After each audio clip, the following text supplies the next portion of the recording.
我是万万没想到呀，白萝卜和梨搭配在一起，作用简直太厉害了，尤其是对一些嗓子干、嗓子疼、咳不出来的，特别的管用。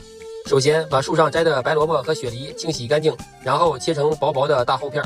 全部切好以后，把白萝卜和雪梨放入砂锅里，然后放入切好的姜丝和几个洗好的大红枣，再放入2块黑糖或者是红糖，再加入少许的枸杞，家里有条件的再加少许的冰糖和花椒。